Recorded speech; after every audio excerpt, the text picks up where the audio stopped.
Seguimos en Entre Líneas y como decíamos en la presentación, nos vamos a volcar a hablar de las estadísticas, en particular de la pobreza, pero también vamos a indagar sobre la estadística en sí. Claro. A ver qué está pasando con el INDEC y si es algo que viene de ahora o de algún tiempo a esta parte para la muestra que trabaja justamente el INDEC todos los meses. Bueno, está Fabio Dércole aquí con nosotros, es docente de nuestra universidad, además es quien trabaja en las estadísticas del Consejo Económico y Social. Un hombre que tiene mucha experiencia en materia de estadísticas, así que es un gusto recibirlo aquí en el programa. Fabio, gracias por venir. No, por favor, gracias a ustedes por la invitación. Bueno, ¿te sorprendieron los números que dio el INDEC la última semana de pobreza en Río Cuarto?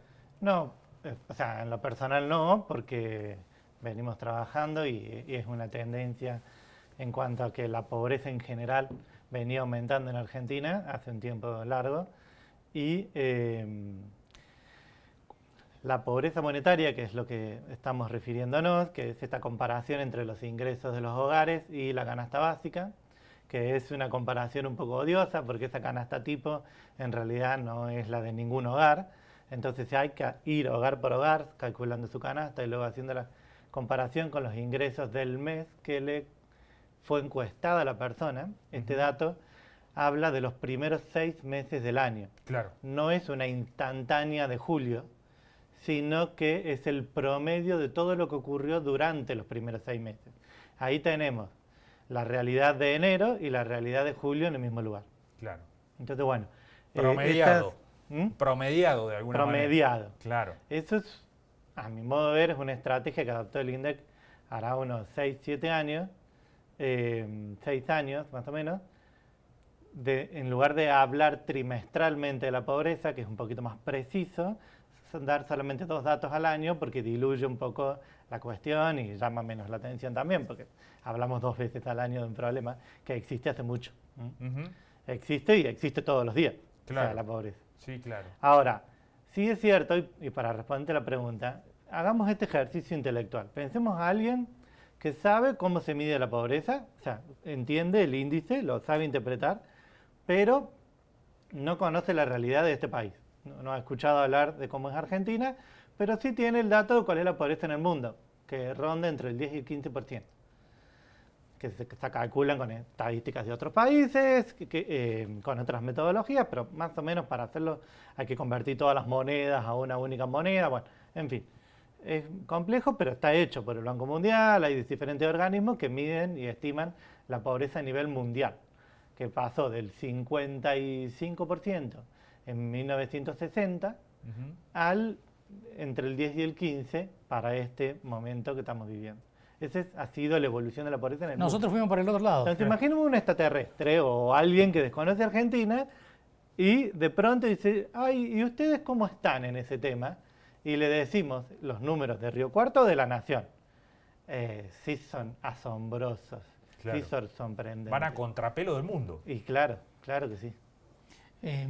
Recién mencionabas que se mide la pobreza monetaria. Sí. Tiene otras dimensiones también, ¿no? Mucho más se puede compleja de medir con otra metodología. Por ejemplo, en el Consejo Económico y Social publicamos cada 3 meses con los mismos datos del INDEC. El INDEC lo que informó ahora nos va a poner a disposición a los investigadores a mediados de noviembre los datos con el que hizo el cálculo, para que nosotros podamos rehacer cálculos y hacer cálculos a medida. En ese momento vamos a tener el segundo trimestre de 2024 y vamos a poder hacer lo que se llama pobreza multidimensional, que tiene en cuenta un montón de aspectos de la vida social y económica de los hogares, excepto el ingreso. Y vemos si evolucionan juntos. Y una cosita que estaría llamando mucha atención es que la pobreza monetaria en este último año ha aumentado mucho más de lo que podría hacerlo la pobreza multidimensional. Ha aumentado mucho más rápido. Eso tiene que ver con la devaluación y la pérdida de poder claro, adquisitivo. Porque al comparar ingresos con, o sea, el ingreso de los hogares con una línea de pobreza, hay 2 motivos por el cual puede aumentar la pobreza. O porque la línea crece mucho, corre más inflación, rápido. Corre rápido, o porque los ingresos no corren tan rápido. O sea, nominalmente o se caen o corren más lento. Y esto puede pasar por 2 motivos fundamentalmente, porque la gente o le bajan el sueldo, claro. que podría pasar, porque hay recortes, no solamente tanto sector público como sector privado, pero también hay un recorte de horas trabajadas, porque hay menor actividad económica, y hay pérdida de empleo. No es todavía lo suficientemente grave, pero también hemos visto que las tasas de desempleo son más altas que las del año pasado. Entonces, todo eso y sobre todo el sobreempleo, esto es muy raro. Normalmente cuando la inflación es muy alta, la gente tiende a sobreocuparse para poder cubrir, o sea, trabaja más para poder llevarle el ritmo a la inflación. Pero claro, al no haber actividad económica lo suficiente, ese sobreempleo no se puede hacer. Y probablemente esas horas extras tan remuneradas de forma tan mala, esto es una conjetura lo que digo, que hay pareciera ser que en los datos de este año habría caído el sobreempleo, o sea que incluso habría gente que habría decidido no hacer ese esfuerzo extra. No le conviene. Porque directamente no le conviene, prefiere dedicarlo a ocio, aun cuando está perdiendo poder adquisitivo. Entonces, todo ese combo va dando un aumento por esa monetaria. Ahora, la calidad del techo de la construcción de la vivienda sigue siendo la misma que la del año pasado, excepto para alguien que tiene una vivienda nueva, pero el acceso a la educación primaria y secundaria de sus hijos siguen siendo más o menos los mismos. Y bueno, entonces todas esas otras dimensiones que afectan a la pobreza multidimensional no empeoran tanto como lo está haciendo esta más inmediata, que es la monetaria. Flavio, ¿coincidís en que lo que dijo el gobierno, que si bien hubo un pico muy alto de pobreza, está bajando ahora? ¿Eso se puede percibir en los datos?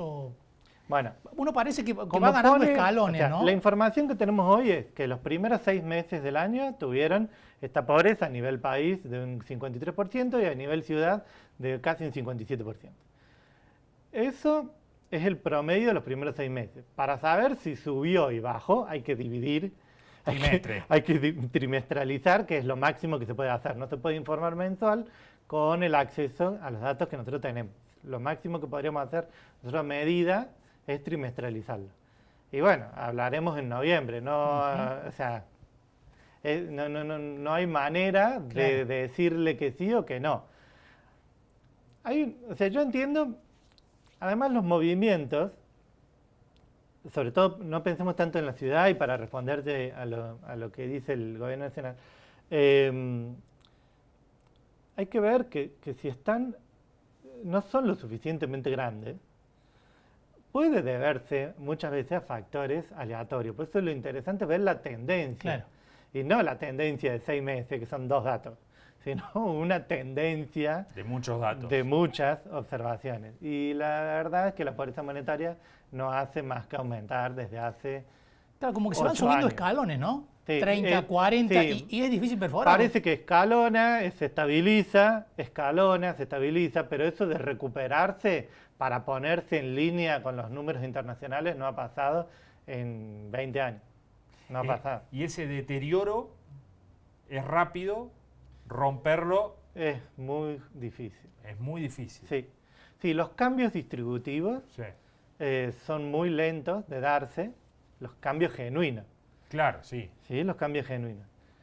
El problema que tiene la inflación, que se mueva la canasta rápida, que es un poco, creo, lo que está queriendo decir. Bueno, no, fueron los primeros 3 meses que la inflación fue terrible y ahora es altísima, pero nada que ver con los primeros 3 meses. Bueno, sí, pero el problema es que llevamos en Argentina muchas décadas continuadas de inflación. Entonces, no es que ese shock inflacionario no pueda provocar cambios a largo plazo. Si uno tuviese un shock de 3 meses de inflación, pero viene de estabilidad y vuelve a estabilidad de precio, puede ser que no tenga un efecto a largo plazo, pero ya la gente está harta. Hay gente que decide irse del país, hay gente que decide cambiar su forma de vida y decir, ya no me sobreocupo más. Llevo 15 años sobreocupado y esas horas extras no me están alcanzando, entonces decido no sobreocuparme. Es un cambio que afecta al mercado laboral por mucho tiempo. Claro. O sea, cambian las edades de las personas que trabajan, cambian los géneros, son cambios muy graves, o sea, graves, profundos, no en el sentido que sean perjudiciales o no, sino profundos, y que se van a empezar a ver en indicadores más robustos, por así decirlo, como pobreza multidimensional de acá a 5 o 6 años. Claro. Fabio, lo último, recién mencionabas lo laboral. No hay tanta pérdida de puesto de trabajo. Esta pobreza tiene que ver más con la pérdida del poder adquisitivo, del bolsillo, digamos. Es un poquito tramposo lo de puesto de trabajo, porque sí hay una menor cantidad de horas trabajadas. Es decir, no, lo que no caen son las cantidades de personas ocupadas. Sí. Pero la realidad, sobre todo en ciudades como Río Cuarto, ¿sí? No tanto otras, pero sí como Río Cuarto, es que la gente tiene varias ocupaciones, no tiene una sola. Tiene una ocupación principal y varias ocupaciones secundarias y trabaja muchas horas. Entonces, si el recorte se produce en horas, todavía no se ve en caída de la tasa de empleo. Pero sí lo estamos viendo como caída de la sobreocupación. Y si esto persistiera, deberíamos verlo como aumento de ocupación y finalmente como caída de tasa de empleo. Todo eso se va notando el proceso, porque la gente está cambiando su forma, su estilo de vida, su organización del día, de la jornada. Fabio, muchísimas gracias. No, por favor. Muy amable. Fabio D'Ercole, bueno, hablando muy interesante, ¿no? Muy interesante. Ir adentrándose en lo que nos indican estos números, claro, ¿no? Que nos dan un solo dato, pero que... No quedarse en la superficie, claro, ¿no? nos permite comprender más profundamente lo que está ocurriendo como fenómeno social. Vamos a hacer una pausa, enseguida volvemos.